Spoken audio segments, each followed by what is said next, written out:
হুজুর কোন ছেলে যদি নো ডিমান্ডে বিয়ে করতে চায় আর মা বাবা যদি ডিমান্ড ছাড়া বিয়ে না দেয় তাহলে ছেলেটা কি করবে? মেয়েদের পিরিয়ড হলে সে জালসা মাহফিলে বসতে পারবে। কোন মাদ্রাসার পয়সা ধার করে মসজিদ বানালে ধারের পয়সা মাদ্রাসায় পরিশোধ না করলে ওই মসজিদে নামাজ হবে। মেয়েদের প্রবীণ পোশাক কি? ছেলেদের মা ও স্ত্রীর সম্মান কোথায়? বাড়িতে মেয়েদের রাত্র 3 দিন থাকতে পাবে। এখানে কয়েকটি প্রশ্ন এসেছে দেখছি। মেয়েদের প্রবীণ পোশাক কি? সালোয়ার যাকে বলা হয়, এটা হচ্ছে মেয়েদের পুরাতন পোশাক। সালোয়ারকে দিয়ে কি বলে? চুড়িদার। চুড়িদার পায়জামা ঢিল ঢাল করে এখনকার মেয়েরা যেভাবে পড়ছে ওইভাবে নয়, ওটাই হচ্ছে প্রাচীন মহিলাদের পোশাক। আর ওই চুড়িদার পরবে আর উপরে বরখা পরবে। বাড়ি থেকে যখন বের হবে বরখা পরে পর্দা করে বের হবে। অনেক মা মনে করে গোটা শরীর ঢাকা আছে, ঠিক চেহারাটা ফাঁকা থাকলে অসুবিধা নাই, নামা শুধু চোখ দুটো ফাঁকা রাখবেন। এটা পারলে এটাকেও লুকিয়ে রাখবেন, একটা চশমা পরে নেবেন, গোটা মুখ ঢেকে রাখবেন। এখন ঢেকে রাখবেন তো আল্লাহ পাক কিয়ামতে আপনাকে জান্নাতুল ফিরদৌস দান করবেন। তো মেয়েদের প্রাচীন পোশাক হচ্ছে সালোয়ার কামিজ। আসসালামু আলাইকুম। ওয়ালাইকুম আসসালাম ওয়া রাহমাতুল্লাহ। ছেলেদের মা ও স্ত্রীর সম্মান কোথায়? মানে পুরুষদের নিকটে মা কোথায় থাকবে, স্ত্রী কোথায়? সম্মান দেখেন বিরাদর ইসলাম, মায়েরও একটা আলাদা মর্যাদা আছে, স্ত্রীরও সম্মান আছে। এমন না যে স্ত্রীকে বিয়ে করলেন মানে আপনার চাকর হয়ে গেল, আপনার মায়েরও চাকর নিয়ে হয়ে গেল, এটা কিন্তু বাস্তবতা নয়। কিছু লোক মনে করে যে আমি বিয়ে করেছি মানে আমার স্ত্রীকে আমার মায়ের খিদমত করতে হবে, ফরজ আছে, সব কাজ করতে হবে। এটা করে দিচ্ছে যেমন তার মা বাড়িতে ছিল, বিয়ে করার পর স্বামীর বাড়িতে তার শাশুড়িটাই হচ্ছে মা, না কি বলেন? এই জন্য স্ত্রীর সম্মান এবং মায়ের সম্মান কোথায় আছে? মাকে মায়ের মতন দেখতে হবে, মায়ের চেহারা দেখলে ইবাদত, স্ত্রীর সঙ্গে মহব্বতের সহিত কথা বললে ইবাদত। দুইজনের সম্মান আছে, সম্মান রয়েছে, দুইজনকে ম্যানেজ করে চলতে হবে। এটা না যে মাকে মানতে গিয়ে স্ত্রীকে ছেড়ে দিলাম, স্ত্রীকে মানতে গিয়ে মাকে ছেড়ে দিলাম। কিছু লোক আছে মায়ের কারণে স্ত্রীকে ছেড়ে দিল আর স্ত্রীর কারণে মাকে ছেড়ে দিল, এরকম তো হাজার পাওয়া যায়, আছে না নাই ভাই? তো মনে রাখবেন, স্ত্রী তো পাওয়া যাবে কিন্তু মা কিন্তু পাওয়া যাবে না। এজন্য সবসময় মাকে মাথার উপরে রাখতে হবে, স্ত্রীকে মহব্বত ভালোবাসা দিতে হবে। মাকে মানতে গিয়ে স্ত্রীকে গালিগালাজ করবে এটা নয়। দুইজনকে একজন পুরুষ যখন ম্যানেজ করে চলবে, দুনিয়াও তার সফল হবে, আখিরাতও তার সফল হয়ে যাবে।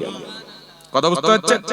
এই জন্য যদি এমন কোন মেয়ে আপনার বিবাহে চলে এসেছে, সে শর্ত দিচ্ছে যে মাকে যদি নাও তো আমাকে পাবা না, তাহলে আপনার কর্তব্য হচ্ছে ওই স্ত্রীকে তালাক দিয়ে ওর বাপের বাড়ি পাঠিয়ে দেওয়া। কারণ মাকে যদি ছেড়ে দিই দ্বিতীয় মা পাওয়া যাবে না, তোকে যদি ছেড়ে দিই দ্বিতীয় তোর মতন হাজারটা পাওয়া যাবে, না কি বলেন? আর মা বোনদেরও এটা কর্তব্য রয়েছে যে এই রকম কথা বলবেন। আপনি শাশুড়িকে মহব্বত করেন, শাশুড়ি আপনাকে মহব্বত করে। আবার কিছু জায়গাতে এমন হয় বেটা বিয়ে করে নিয়ে এসে সেই দিন থেকে শাশুড়ির মুখ চোখ খুব খারাপ হয়ে গেছে, ও আর দেখতে পারেন না।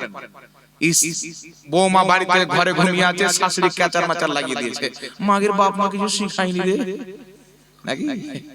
মুর্শিদাবাদে এটা বলে গালি মনে করে, আমাদের দিয়ে কোন এর বাপ মা কি শিখিয়ে রেখেছে রে, এর মা রান্না শিখানে অমুক ধুমুক এগুলো বলে। তো প্রত্যেকটা শাশুড়ির কর্তব্য হচ্ছে যেমন তার নিকটে সে নিজের মেয়েকে ভালোবাসছিল সেরকম ভালোবাসা নিজের বৌমাকে। একটা মহিলার বেটি আর বেটা দুইজনের একসাথে বিয়ে হয়েছে। বেটি প্রেগনেন্ট হওয়া হলো 3 মাস আর বৌমা প্রেগনেন্ট হওয়া হলো 6 মাস। তো মা বারবার বিহার বাড়িতে ফোন করছে, বিহান আমার বেটির প্রথম বাচ্চা এসে খুব কষ্ট, কাজ কাম করতে অসুবিধা হচ্ছে, একটু বাড়িতে পাঠিয়ে দাও, ভালো মন্দ খাওয়াবো। আর শাশুড়ির 6 মাসের বাচ্চা হয়ে গেছে, পেটে বা গর্ভবতী আছে বৌমা, আর ওই বৌমা যদি ঘরে শুয়ে থাকে কোনো কাজ করে না, মানে নিজের মেয়ের মশলা আলাদা আর বৌমার মশলা আলাদা, এইরকম দোগলা শাশুড়ি আছে না নাই? তো খালি বৌমাকে বললে কালকে আমাকে গালি দিত, শাশুড়িগুলোর ব্যাপারে তো বলতে হবে, না কি বলে? তো শাশুড়ির কর্তব্য হচ্ছে নিজের মেয়ের মতন বৌমাকে ভালোবাসবে, বৌমায়ের কর্তব্য হচ্ছে নিজের মায়ের মতন নিজের শাশুড়িকে ভালোবাসবে। সুবহানাল্লাহ। তাহলে যেমন আপনি ভালোবাসা দিবেন তেমন ভালোবাসা পাবেন। আর শাশুড়ি যদি বৌমাকে খোঁচা দেখায় তো বৌমা তো মরিচ মিশিয়ে দিবেই তরকারি নাকি। আর বৌমা যদি শাশুড়িকে খোঁচা দেখায় তো শাশুড়ি তো চেষ্টা করবে আমার বেটাকে টেনে নিয়ে দিকে নাকি। তো এইগুলো বাদ দিতে হবে, মহব্বত প্রচার করেন, ভালোবাসা প্রচার করেন। আমার নবী মুস্তাফা যখন একদিন বাড়িতে গিয়েছেন, আয়েশা পানি নিয়েছেন। মায়েশা সিদ্দিকা রাদিয়াল্লাহু তাআলা আনহা গিলাসে যে পানি পান করতেন তো উনি যেই দিকে মুখ লাগাতেন আমার নবী সেখানে মুখ লাগিয়ে পানি পান করতেন। নবী পাক হাড্ডি চুষে রাখতেন, মায়েশা উঠিয়ে চুষতেন। মায়েশা চুষে রাখতেন, নবী পাক উঠিয়ে ওটা চুষতেন। এগুলো হচ্ছে ভালোবাসা। আর এখন স্বামী স্ত্রী একসঙ্গে খাওয়াটাই উঠে গেছে, আছে না? নাই এইভাবে স্ত্রী আসছে, স্বামী আসছে, দিয়ে দিলে মোবাইল টিপছে, এরকমও আছে। স্বামী এসে খাবার দিয়ে দিয়ে মোবাইল নিয়ে মা বোন ব্যস্ত আছে। তো ওই ভালোবাসা আমাদের মধ্যে যদি থাকে, যে ভালোবাসা রাসূল পাক এবং মা আয়েশার জড়িয়ে আমাদেরকে শিখিয়েছেন, খোদার কসম সংসারে কোনোদিন চুল পরিমাণেও ঝগড়া হবে না। কথা বুঝতে পারছেন? এইজন্য আমি বললাম আমাদের নবীর জীবনকে পড়েন, ব্যবসা করতে শিখে যাবে, স্বামী স্ত্রীর মহব্বত শিখে যাবে, মায়ের মহব্বতও শিখবেন, বাপের মহব্বতও শিখবেন। সব জিনিস আমার নবী ৬৩ বছরের জীবন আমাদেরকে দিয়ে দিয়েছেন। সুবহানাল্লাহ। মেয়েদের পিরিয়ড হলে সে জালসা মাহফিলে বসতে পারবে কিনা? অবশ্যই বসতে পারবে, কোনো অসুবিধা নেই। আসসালামু আলাইকুম। ওয়ালাইকুম আসসালাম। কোন বাড়িতে মাইয়াত হলে সেই বাড়িতে কোনো আত্মীয় লোক, সেই বাড়িতে কোনো আত্মীয় লোকটি থাকলে কি লিখা আছে একটু ফ্রেশ করে লিখে দিবেন ভাই। আসসালামু আলাইকুম। ওয়ালাইকুম আসসালাম ওয়া রাহমাতুল্লাহ।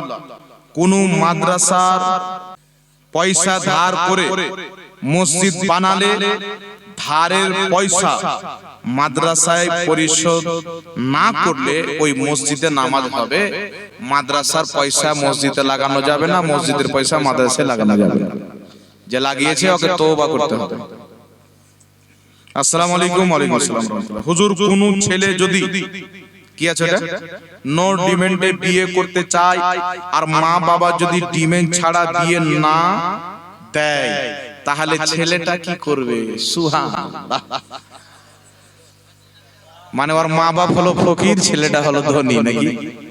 নাউজুবিল্লাহ, আস্তাগফিরুল্লাহ। এগুলো মা বাপের ভুল আছে। এই জন্য এগুলো মা বাপ যখন বুড়া হয় তো ছেলেদের কাছ থেকে জুতা খায়, দানা পায় না, নাকি বলেন? এই জন্য এদের কপালে জুতা পড়ে।